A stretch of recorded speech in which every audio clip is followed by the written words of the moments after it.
Hello everyone, आज की इस वीडियो में बात करने वाले जेईई मेंस 2024 के जो फेज़ 2 4 अप्रैल इवनिंग शिफ्ट में जो क्वेश्चन आया था केमिस्ट्री के सारे क्वेश्चन को आज डिस्कस करने वाले हैं 61 से 90 नंबर तक।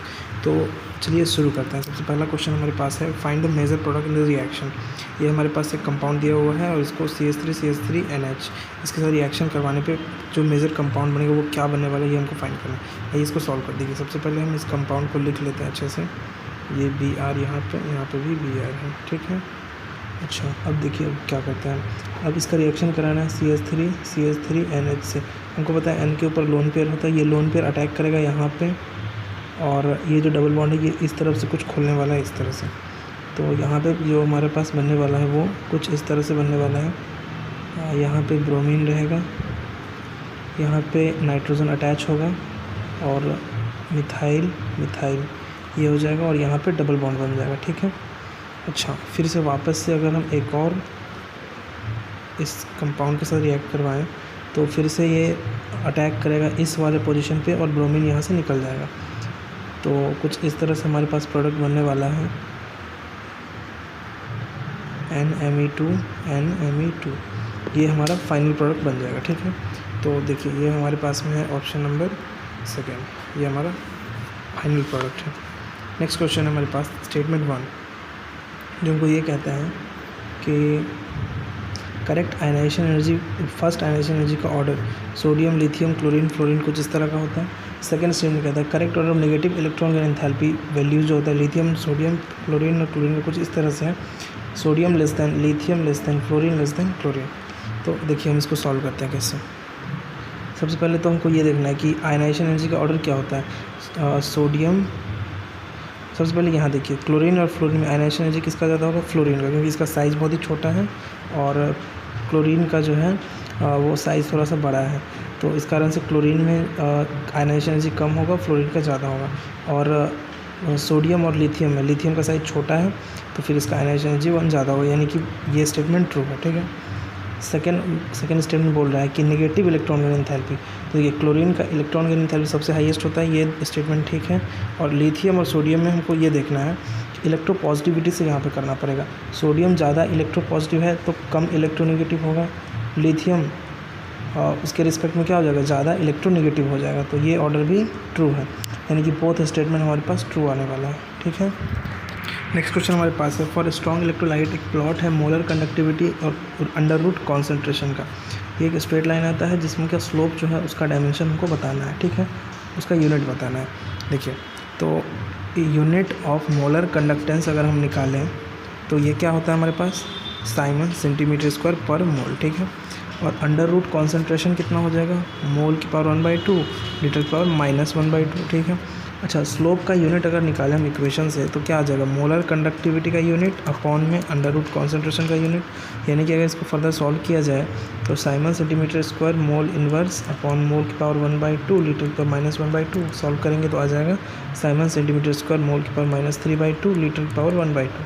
तो ये हमारे पास में आंसर आ जाता है, ठीक है।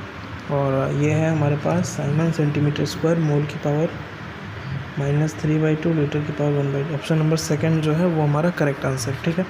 अगला क्वेश्चन देखते हैं। अगला क्वेश्चन, जब MnO2 और H2SO4 को ऐड किया गया एक सॉल्ट A में तो ग्रीनिश येलो कलर का गैस लिबरेट हुआ, और वो गैस क्या है, तो Cl नेगेटिव जो है, Cl negative of NH4Cl, Cl negative NH4Cl जो है वो Cl2 गैस बनाता है और यही होता है ग्रीनिश कलर का, ठीक है। तो NH4Cl will be correct answer, that is salt हमारा NH4Cl हो जाएगा जिसका क्लोरीन Cl2 गैस देता है जो कि येलो कलर का होता है, ठीक है। चलते हैं अपन अगले क्वेश्चन की ओर। 65 नंबर क्वेश्चन। 65 नंबर क्वेश्चन हमसे मैच दिस वाला है, तो ये बेसिकली बहुत आसान क्वेश्चन है। अगर आपको एक दो भी पता हो तो हम इजीली बना सकते हैं। देखिए अल्फ़ा ग्लूकोज और बीटा ग्लूकोज क्या होता है, एनोमर्स होता है, तो इसको एनोमर से मैच करेंगे। बी का ऑप्शन 3 होने वाला है, बी का ऑप्शन 3 इन दोनों में है तो इन दोनों को हम मार्क कर लेते हैं। फिर देखिए alpha glucose and alpha fructose क्या है, ये है हमारे पास में फंक्शनल आइसोमर, तो सी का क्या हो जाएगा, 1 हो जाएगा। तो option number second will be your correct answer. बस इसी तरह से सॉल्व कर सकते हैं और बाकी इसमें कोई ज़्यादा परेशानी की बात नहीं है। और देखिए adsorbent used in absorption chromatography, adsorption में कौन सा एड्जॉर्बेंट यूज़ होता है, तो आपको पता होना चाहिए कि सिलिका जेल और alumina, silica gel and alumina जो है वो यूज़ होता है, यानी A and B will be correct answer. 66 का आंसर हो जाएगा 3। अगले क्वेश्चन की ओर चलते हैं। 67 नंबर क्वेश्चन, ये देखिए, ये बहुत ही मज़ेदार क्वेश्चन है ऑर्गेनिक का, और इसमें एक हेलो एल्केन दिया हुआ है जो NaOH के साथ रिएक्शन करके in the presence of alcoholic NaOH है, तो प्रोडक्ट ए बनता है। अब ए को हम रिएक्शन कराते हैं वाटर के प्रेजेंस में एसिडिक, मतलब बेसिकली कहने का सेंस ये है कि एसिड कैटलाइज्ड हाइड्रेशन है यहाँ पे, तो प्रोडक्ट बी बनता है। और डाइबोरेन के प्रेजेंस में, पेरोक्साइड के प्रेजेंस में OH- का रिएक्शन करते हैं, प्रोडक्ट सी बनता है। तो बी और सी बताना है। देखिए, जब ये अल्काइल हैलाइड रिएक्शन करेगा अल्कोहलिक NaOH के साथ, तो यहाँ पे होगा डिहाइड्रोहेलोजिनेशन और बन जाएगा product CH3 CH2 1 CH2 alkene. ठीक है, अब एल्कीन यहाँ पे हमारे पास ए है, तो CH3 CH2 इसके साथ वाटर और in the presence of H+ अगर रिएक्शन करेगा तो ये क्या बनेगा हमारे पास, यहाँ पे बनेगा CH3 CH CH2 OH। ठीक है, ये हमारे पास मार्कोवनिकॉव प्रोडक्ट बना है, 2 डिग्री अल्कोहल बना है। ठीक है, अच्छा आप देखिए, अब फिर से इसको रिएक्शन कराते हैं in the presence of diborane, B2H6 peroxide भी है, OH नेगेटिव भी है, तो यहाँ पे क्या बनेगा CH3 CH2 CH2 OH, यानी 1 डिग्री अल्कोहल ये बनने वाला। यानी कि पहला है हमारे पास 2 प्रोपेनॉल और दूसरा है 1 प्रोपेनॉल, 2 प्रोपेनॉल 1 प्रोपेनॉल, ये ऑप्शन नंबर 2 जो है करेक्ट। ठीक है, 68 नंबर question, first row transition metal जो है वो अपने +2 ऑक्सीडेशन स्टेट में है, और इसके पास एक स्पिन ओनली मैग्नेटिक मोमेंट जो है वो 3.86। आपको पता होना चाहिए कि जितना भी स्पिन ओनली मैग्नेटिक मोमेंट में ये जो नंबर होता है, नंबर ऑफ अनपेड इलेक्ट्रॉन इतना ही होता है, तो एटॉमिक नंबर हमको फाइंड करना है। ऑक्सीडेशन स्टेट +2 में है, अनपेड इलेक्ट्रॉन 3 है। अच्छा आप देखिए, तो 2 इलेक्ट्रॉन निकलने के बाद अनपेड 3 बच रहा है, यानी कि कह सकते हैं 18 + 3 + 2, यानी कि 3 बचा हुआ है, और 2 ऑक्सीडेशन स्टेट में है, अनपेड 3 है, और 18 जो है वो इसका नियरेस्ट इनर्ट गैस कन्फिग्रेशन 18 3 21 23 हो जाएगा इसका एटॉमिक नंबर, यानी कि 1 विल बी करेक्ट आंसर। इसका हम एलिमेंट का नाम भी बता सकते हैं एटॉमिक नंबर से। चलिए 69 नंबर क्वेश्चन देखते हैं। ये बहुत आसान क्वेश्चन है, कंप्लीट NCERT का लाइन से दिया हुआ है। बेंजीन 1,2 डायोल, यानी कि ये जो बेंजीन 1,2 डायोल है, इसका नाम क्या है, इसका नाम होता है कैटेकोल, और रिजोल्केनॉल, क्यूनॉल, ये सब भी दिया हुआ है NCERT में, वो आप देख सकते हैं। 70 नंबर क्वेश्चन है कि ये हमारे पास कंपाउंड दिया हुआ है, इसको रिएक्शन करवा रहे हैं हम ए से, तो ये बन रहा है। अब देखिए यहाँ पे बेसिकली हो क्या रहा है, उससे हम समझ जाएंगे यहाँ पे क्या हो रहा है, इस कंपाउंड और इस कंपाउंड में क्या रिलेशन है। तो हम देखिए रिलेशन क्या है, तो आप देख सकते हैं कि यहाँ से अगर इसको कट किया जाए और यहाँ ऑक्सीजन दे दिया जाए, तो ये कंपाउंड बनता हुआ दिखाई पड़ेगा हमको। यानी कि यहाँ पे हम बोले तो ZnHg और O3, ये यहाँ पे हमको यहाँ पे ZnH2O और O3 ये रिएजेंट यूज़ करना पड़ेगा। अब देखिए यहाँ से ऑक्सीजन, ये सारा मतलब ये देखा जाए तो ये पूरा का पूरा इंटैक्ट है, इधर यहाँ पे सिर्फ ONA आ रहा है, यानी कि हम कह सकते हैं यहाँ पे जो हाइड्रोजन है इसको रिप्लेस करके ONA आया, यानी कि NaOH कहीं ना कहीं यूज़ करना पड़ा होगा। यानी कि हम ये कह सकते हैं कि R के साथ NaOH ऐड करें तो RONA, यानी कि फिनॉक्साइड एंड सोडियम फिनॉक्साइड बनता है, वो यहाँ पे इसके लिए NaOH यूज़ करना पड़ेगा। यानी ZnH2O3 और NaOH will be the correct reagents, ZnH2O3 and NaOH(I2), ये हो गया हमारा सेकंड नंबर। ठीक है, अगला क्वेश्चन देखते हैं। ये P ब्लॉक का डायरेक्ट NCERT से क्वेश्चन है। इसमें आपको याद रखना होगा कि आयनाइजेशन एनर्जी का जो फर्स्ट आयनाइजेशन ऑर्डर होता है 13th वाले ग्रुप में, बोरॉन फैमिली में, वो क्या होता है, ये ऑर्डर होता है उसका। तो अब देखिए यहाँ पे Ba बोरॉन एल्युमिनियम और गैलियम का दिया हुआ है, तो बोरॉन एल्युमिनियम गैलियम, तो B greater than Al greater than Ga होता है, ये वाला गलत है फर्स्ट वन। सेकेंड देखिए TlGa, तो ये सही है, GaAlB, तो GaAl और B तो इधर है, तो ये भी गलत है और ये भी गलत है। ठीक है, ऑप्शन नंबर 2 हमारा करेक्ट हो जाएगा। 72 नंबर क्वेश्चन देखते हैं। हमें ये बोला 72 नंबर क्वेश्चन कि fuel cell using H2 and O2 as fuels has been used in spaceship efficiency of 40% efficiency होता है क्या, नहीं, 70% एफिशिएंसी होता है फ्यूल सेल का। बी कट गया, यानी कि बी आंसर में होना ही नहीं चाहिए, करेक्ट आंसर में बी नहीं होना चाहिए। बी इसमें भी है, इसमें भी, इसमें खत्म, 4 नंबर option is the correct answer.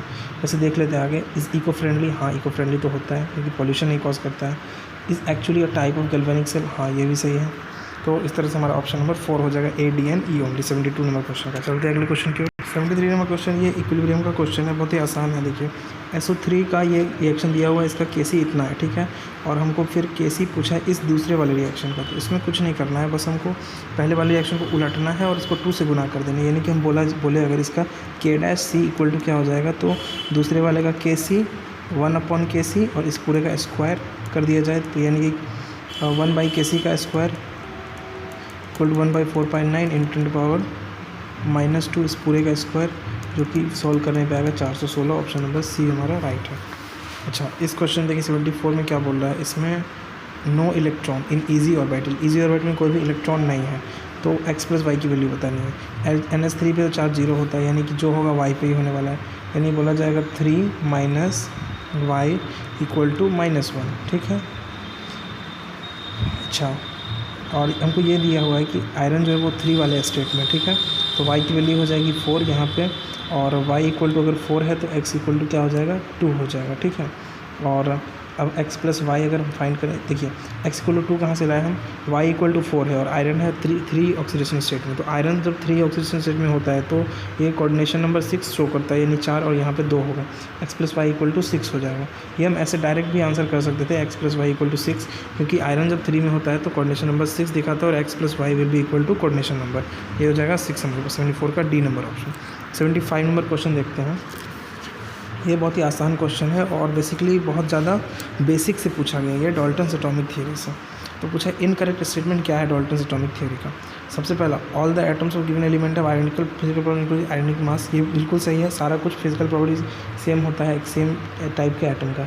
Matter consist individual atom, सही है, इंडिविजुअल एक्चुअली में अभी तो एटम नहीं है, लेकिन डाल्टन्स एटॉमिक थियरी के अकॉर्डिंग ये ऑप्शन करेक्ट है।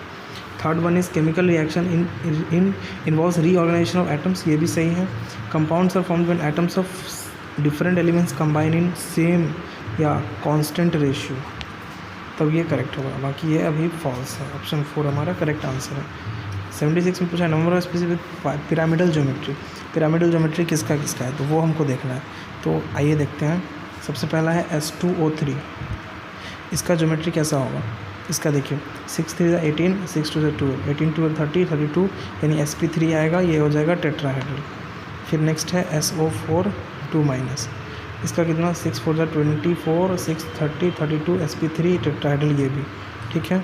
SO3 2-, 6 3 18, 6 24 26, 3,1, ये हो जाएगा हमारे पास पिरामिडल।